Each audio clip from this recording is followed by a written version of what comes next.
Vamos lá, deixa eu separar as notícias sobre o caso mais emblemático aí dessa semana. Deixa eu trocar a câmera. Vamos lá. Vamos lá, que isso aqui é longo e tem muita coisa pra gente falar. Trabalhadores resgatados em situação de escravidão no Rio Grande do Sul. O que se sabe e o que falta saber. As 207 pessoas foram contratadas por uma empresa que oferecia mão de obra para vinícolas da região durante a colheita da uva. Eles eram mantidos em situação degradante, sob ameaça e agredidos com choques elétricos e spray de pimenta, além de sofrerem espancamentos. Gente, para quem me assiste com bastante frequência, quantas vezes a gente já falou de escravidão contemporânea aqui? Tinha uma época que a gente falava toda live, deve ter sido meses e meses e meses, todas as lives a gente tinha uma denúncia de trabalho escravo. No campo, na cidade, com empregada doméstica, com gente trabalhando em colhendo madeira, com gente trabalhando, cozinhando em cozinha, sabe? Sim, a resposta é sim. Só que esse caso aqui não tem precedentes, assim. Esse caso aqui é uma coisa que eu nunca vi. Eu nunca vi, juro pra vocês, sabe? Alojamento em que os trabalhadores foram encontrados em Bento Gonçalves. Mais de 200 trabalhadores foram resgatados de um alojamento em Bento Gonçalves, na Serra do Rio Grande do Sul, onde eram submetidos a condições degradantes de trabalho análogo à escravidão durante a colheita da uva. Eles foram contratados por uma empresa que oferecia mão de obra para vinícolas Aurora, Cooperativa Garibaldi, Salton e produtores rurais da região. O alojamento ficava no bairro Borgo, a cerca de 15 quilômetros dos vinhedos do município. A maioria viajou da Bahia para o Rio Grande do Sul. Surpreendidos com as condições de trabalho no sul do Brasil, tentaram ir embora, mas foram ameaçados e espancados. O administrador da empresa chegou a ser preso pela polícia, mas pagou a fiança e foi solto. As vinícolas que faziam uso da mão de obra análoga à escravidão devem ser responsabilizadas, de acordo com o Ministério do Trabalho e Emprego. A maioria dos trabalhadores resgatados chegou à Bahia nesta segunda-feira. Os demais optaram por permanecer no Rio Grande do Sul. Primeira coisa, há muito tempo atrás eu falei sobre isso, mas como eu tenho um público que acho que não me assistia na época, eu vou explicar isso aqui de novo. Como esse caso aqui é muito grande, eu vou falar de novo sobre esse termo aqui, ó, trabalho análogo à escravidão. Isso aqui desce muito mal, porque trabalho análogo à escravidão, você olha o que chamam de trabalho análogo à escravidão e você olha e fala, isso aqui é escravidão, tá? Mas existe diferença? Na real que existe. Existe diferença entre trabalho análogo à escravidão e escravidão. E a diferença é jurídica, tá? Só pra vocês verem que isso aqui não é passação de pano. E que trabalho análogo à escravidão não quer dizer que ele é melhor do que escravidão. Isso aqui quer dizer que a escravidão no Brasil, juridicamente, já foi abolida. Em 1888, a escravidão foi abolida. Porque antes ela era legalizada. E a escravidão é uma instituição jurídica. Porque o escravizado é propriedade privada. E essa propriedade privada é prescrita pelo Estado. Então essa é a grande diferença. Não há a garantia do Estado sobre a propriedade privada do indivíduo. Por isso que ele é análogo à escravidão. Porque a escravidão pressupõe essa propriedade privada. Que é papel do Estado zelar. Inclusive o Brasil foi formado pelo zelo que o Estado tinha pela propriedade privada dos produtores de café e de açúcar. Que era mão de obra escrava e de tabaco, etc. Então, que fique claro que todas as vezes que alguém fala trabalho análogo à escravidão, é uma definição jurídica. Inclusive, chega a ser até pior do que a própria escravidão, porque ela é ilegal. Ela era legalizada em 1888. Beleza? Tô explicando isso porque todas as vezes a gente fala sobre esse termo. Eu tinha explicado lá um ano atrás, 2 anos atrás, sei lá, mas vou explicar de novo aqui pra ficar claro, tá? Vamos lá. Como o caso foi... Eu vou ler tudo, tá? Porque esse caso aqui é um absurdo. Então a gente vai entender ele. E já tá me dando um pouco de náusea, porque eu sei onde isso aqui vai chegar. E só de ler um pouco da introdução eu já fico tonto, sabe? Como o caso foi descoberto? A Polícia Rodoviária Federal resgatou na noite de quarta-feira 207 trabalhadores em situação análoga à escravidão em Bento Gonçalves, na Serra. O alojamento fica no bairro Borgo, a cerca de 15 quilômetros dos vinhedos do município. A operação foi realizada pela Polícia Rodoviária Federal, pelo Ministério... MTE, Ministério do quê? Do Trabalho? Ministério do Trabalho e Emprego, isso, desculpa. Ministério do Trabalho e Emprego e pela Polícia Federal, após 3 trabalhadores procurarem a PRF em Caxias do Sul, dizendo que tinham fugido de um alojamento em que eram mantidos contra a sua vontade. No local, os trabalhadores foram encontrados em situação degradante. Os trabalhadores resgatados receberam acolhimento no ginásio Darcy Poza, em Bento Gonçalves, na quinta-feira, até que pudessem voltar para casa. 2. Como era o esquema da empresa? A maioria dos trabalhadores teria vindo da Bahia para trabalhar na colheita de uva, com promessas de salários superiores a R$3.000, além de acomodação e alimentação. No entanto, eles contaram ao Ministério do Trabalho e Emprego que eram obrigados a trabalhar diariamente das 5 horas da manhã às 8 horas da noite sem pausas e com folgas apenas aos sábados, embora fossem forçados a assinar no ponto que folgavam também aos domingos. Eles ainda disseram que representantes da Fênix ofereciam a eles comida estragada, que só podiam comprar produtos em um mercadinho perto do alojamento, com preços superfaturados, e que o valor gasto era descontado do salário, o que fazia com que os trabalhadores acabassem o mês devendo, pois o consumo superava o valor da remuneração. Gente, isso aqui é feudal. O trabalhador fica preso à terra, não conseguir sair, e ter que usar o que ele ganha para comprar na venda local, produtos do próprio dono da fazenda, que são superfaturados. E os produtos são superfaturados a ponto de que eles não conseguem comprar e precisam fazer fiado e ficam devendo para quem os emprega. Isso aqui é feudal, tá? Isso aqui é um formato feudal. Afirmaram ainda que eram impedidos de sair do local e que, se quisessem sair, teriam que pagar pela suposta dívida. Ou seja, quando no feudalismo nós dizemos que o camponês é preso à terra, preso. É disso aqui que a gente está falando. Ele fica preso. Ele não consegue sair. Porque ele se endivida. E isso é feito para que ele se endivide. Isso aqui foi até... falta até uma etapa a mais. Que o que é comum de se fazer é fazer com que o cara fique devendo a viagem dele de um lugar para o outro. Ou seja, eles vieram da Bahia para o Rio Grande do Sul. Ah, eu não tenho dinheiro para pagar a viagem. Beleza, você fica devendo pra gente. O cara já chega endividado e não consegue pagar nunca. Nunca. Também que os empregadores ameaçavam seus familiares. Os trabalhadores também disseram que eram espancados, além de sofrerem agressões com choques elétricos e sprays de pimenta. 3. O que foi descoberto na investigação. De acordo com o MTE, as vinícolas Aurora, Cooperativa Garibaldi e Salton contrataram a Fênix Serviços Administrativos e Apoio à Gestão de Saúde Limitada, que oferecia a mão de obra. Conforme o gerente regional do MTE em Caxias do Sul, Vânios Corte, as vinícolas podem ser responsabilizadas. As pessoas que tomaram esse serviço, as pessoas que foram beneficiadas por esse serviço, também podem ser responsabilizadas. A gente chama isso de responsabilidade subsidiária. Primeiro, o empregador tem a responsabilidade. Se ele não pagar, as pessoas que trabalharam em determinada vinícola, que prestaram serviço lá, podem cobrar, e nós vamos chegar nesse ponto dessa vinícola que se beneficiou desse trabalho. Em nota, as empresas afirmaram que desconheciam as irregularidades e sempre atuaram dentro da lei. Gente, novamente, quantas vezes nós falamos de trabalho escravo e a resposta da empresa é eu não sabia? Essa é a única resposta. Todas as empresas dizem que não sabiam. Gente, isso não é desculpa.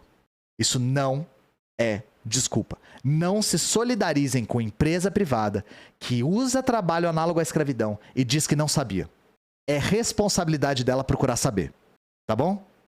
Para a corte, não basta tu contratar alguém, tu tem que saber quem tu tá contratando. Tu tem que ter essa responsabilidade de examinar se eles oferecem as condições adequadas e os direitos legais.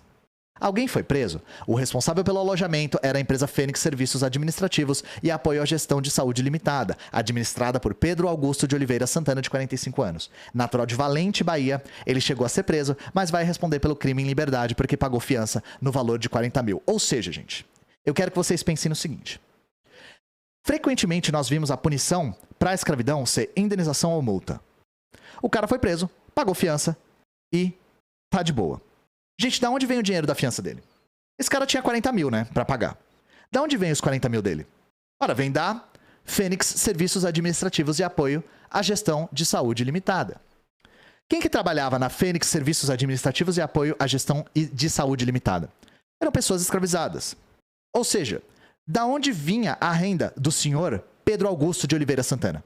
Vinha do trabalho escravo. A conta no banco desse cara era engordada pela mão de obra de escravos. Ou seja, o dinheiro dele vinha do trabalho escravo. Ou seja, quem que pagou pela fiança desse cara? Chat, quem pagou a fiança do cara? Foi ele? Ele pagou a fiança? Os escravos dele pagaram pela fiança dele, tá? Escravizar no Brasil vale muito a pena. Porque quando a pena é multa e a pena é indenização, o escravizado paga pela própria multa e pela indenização. É como se ele comprasse a própria alforria.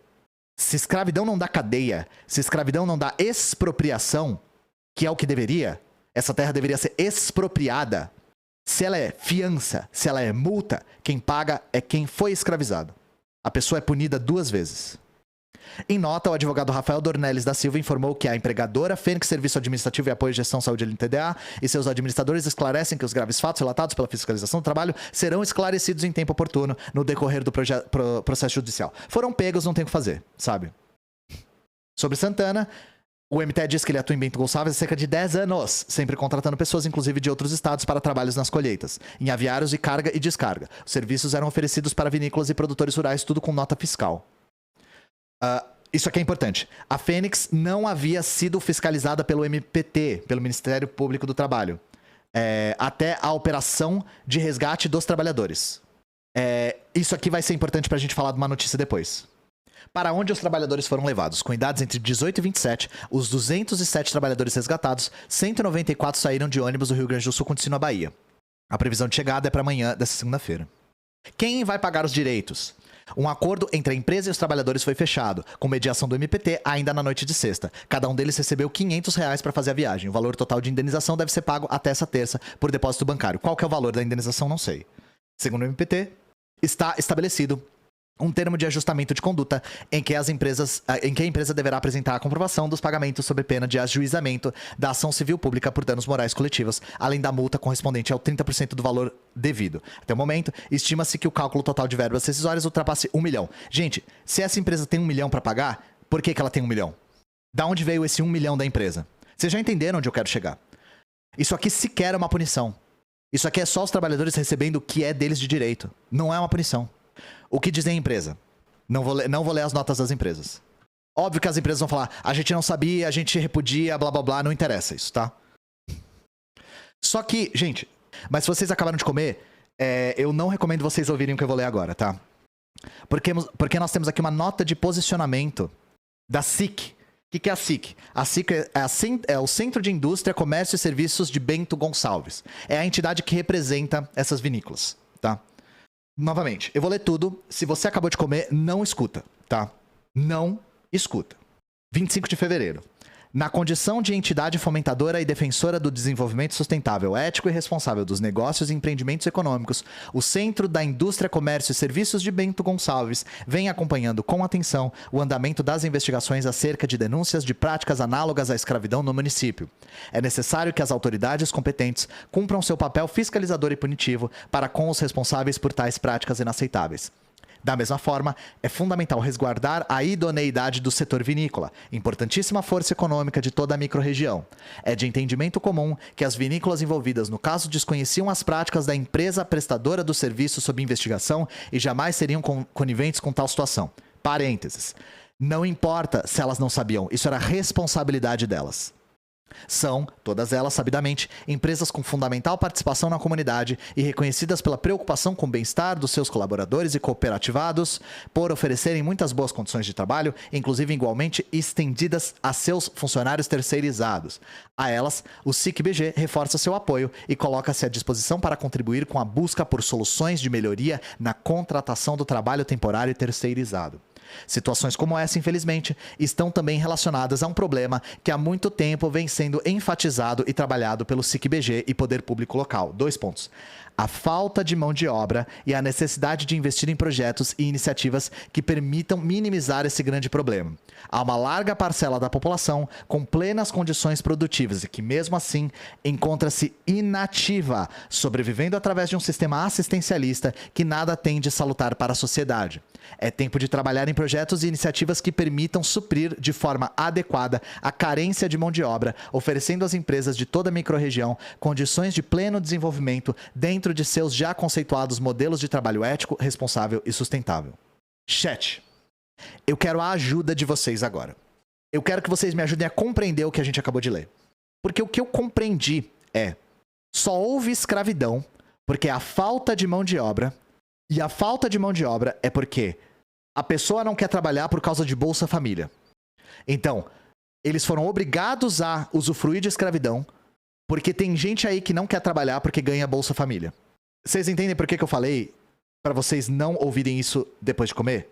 Eu esperava pouco, mas eu não esperava tão pouco. Isso aqui é uma atrocidade, gente. Sério, eu não consigo nem comentar direito isso aqui. Isso aqui é um nível de ódio pelo trabalhador Um nível de ódio por pobre. Que, assim, eu não consigo imaginar como o cara achou que isso era imprescindível num texto de 4 parágrafos. Porque o trecho sequer faz sentido no contexto. Tá foda o assistencialismo. Eu vou ter que trabalhar com escravo.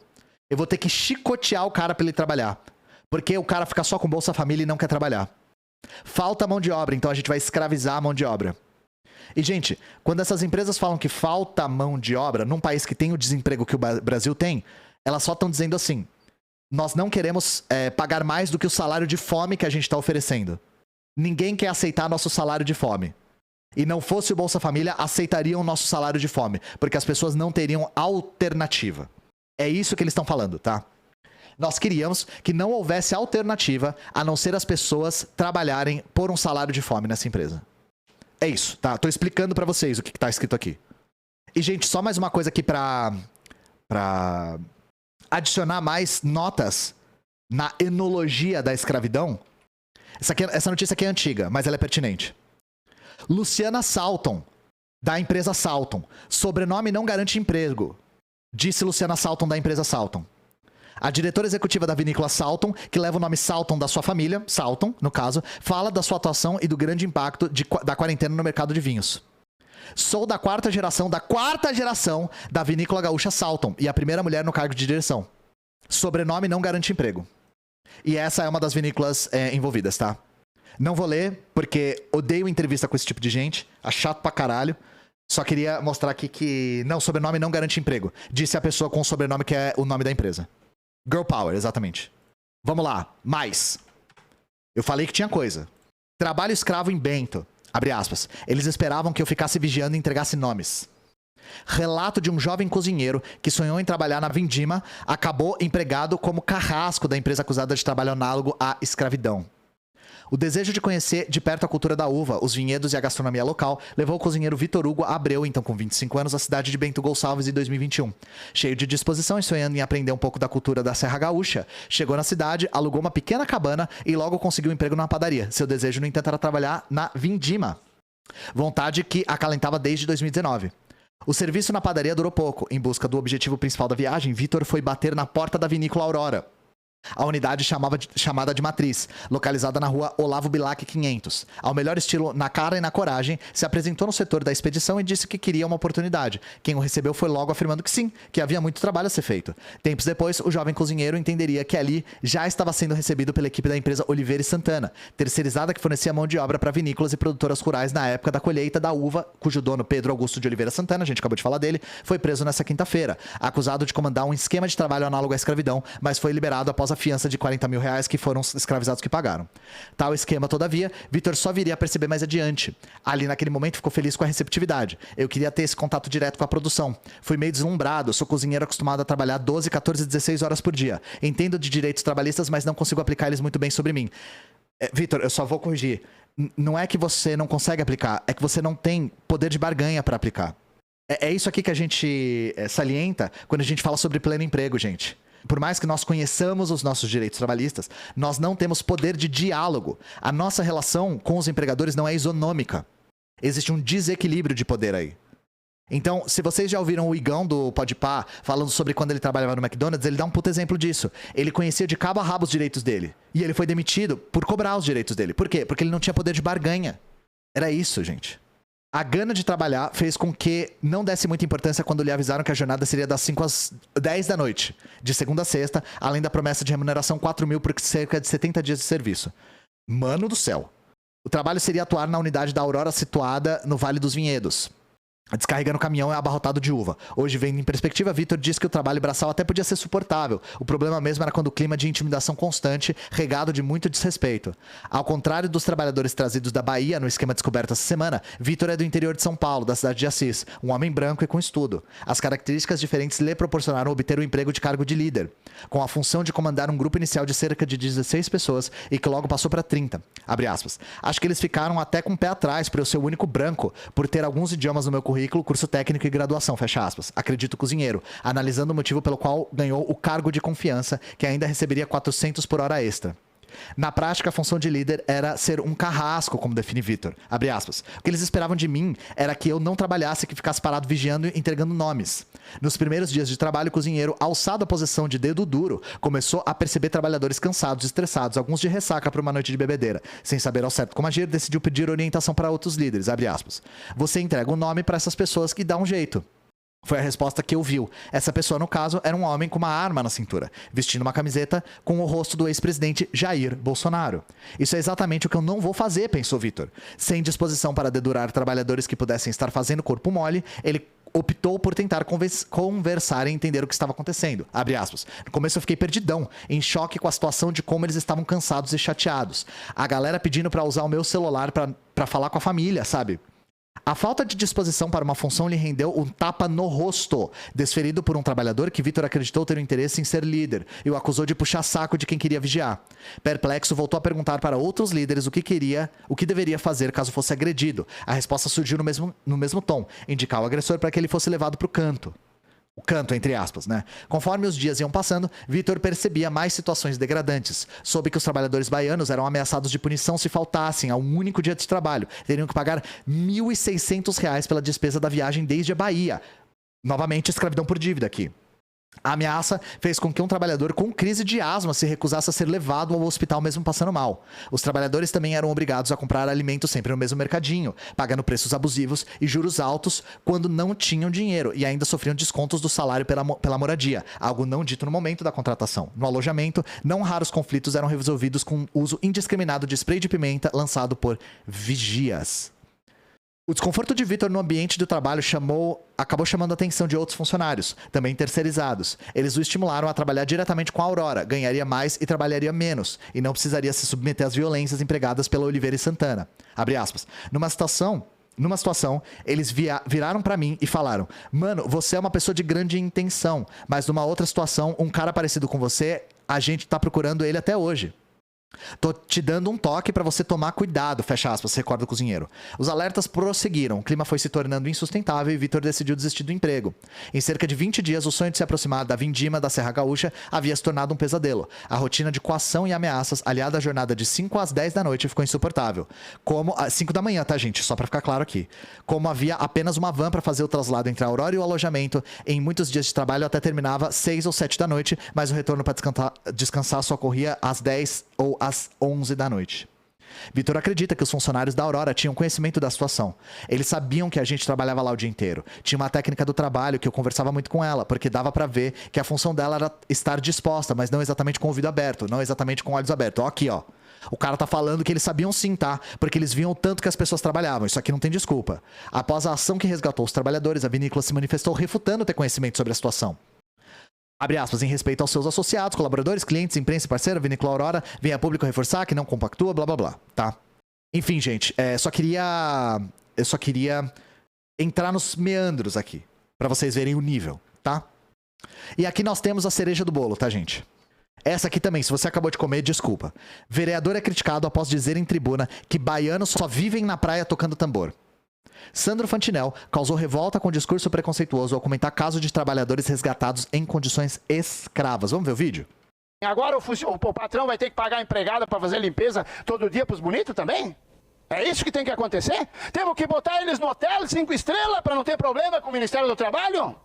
É isso que nós temos que fazer? Conversem comigo, vamos criar uma linha e vamos contratar os argentinos. Porque todos os agricultores que têm argentinos trabalhando hoje só batem palma. São limpos, trabalhadores, corretos, cumprem o horário, mantêm a casa limpa e no dia de ir embora ainda agradecem o patrão pelo serviço prestado e pelo dinheiro que receberam. Agora com os baianos, que a única cultura que eles têm é viver na praia tocando tambor, era normal que se fosse ter esse tipo de problema. Que isso sirva de lição. Deixem de lado aquele povo que é acostumado com carnaval e festa, para vocês não se incomodar novamente.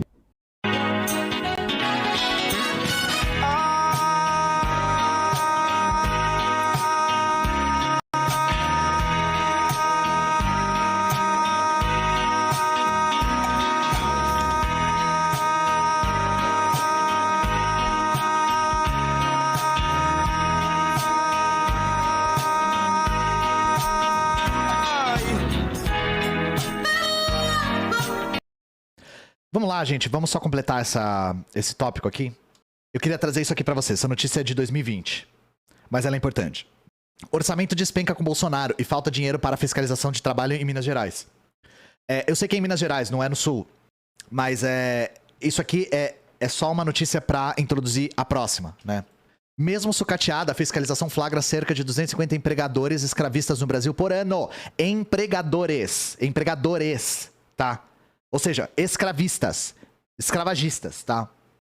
Então, o Bolsonaro desmontou muito o aparato de fiscalização.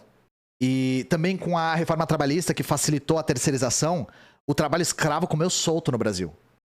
Todos os anos resgatamos mais de 1.000 trabalhadores de chefe da fiscalização para a erradicação do trabalho escravo. Desde que, no último dia 22 de fevereiro, veio à tona o caso de 207 trabalhadores resgatados em situação análoga à escravidão na colheita de uva em Bento Gonçalves, desdobramentos e reações tomaram o debate público no Brasil. Diferente do que se poderia esperar, o caso que implica grandes empresas como a Aurora Garibaldi e Salton não causou um repúdio unânime.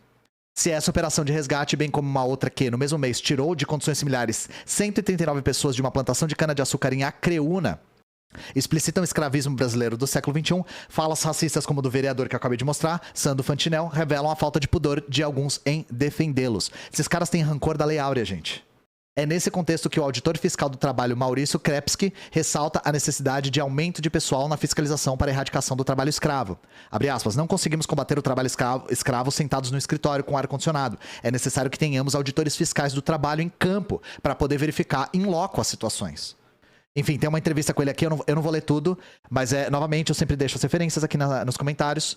Eu só quero falar uma coisa pra vocês, gente, que teremos material adicional preparado sobre trabalho escravo no Brasil no futuro, tá? Nós da Soberana estamos preparando um material bastante robusto para falar em profundidade sobre escravidão contemporânea no Brasil.